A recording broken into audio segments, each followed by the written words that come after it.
Assalamualaikum playgroup class. How are you? Hope so you all are fine and have a good time.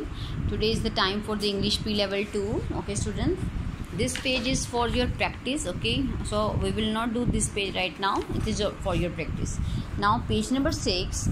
Say the sound a and color the pictures. Okay, say the sound a and color the pictures. Okay, this is anchor, apple,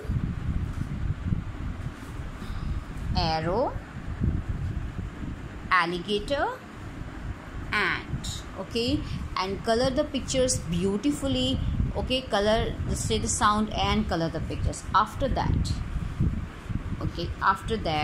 this is a new letter, the letter B. How to write?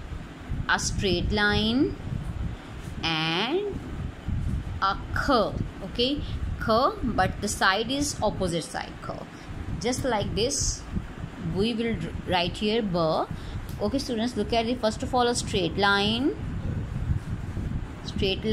then from here, okay, from this, touch the upper line, make a round and touch the lower line and stop here, just like this, B.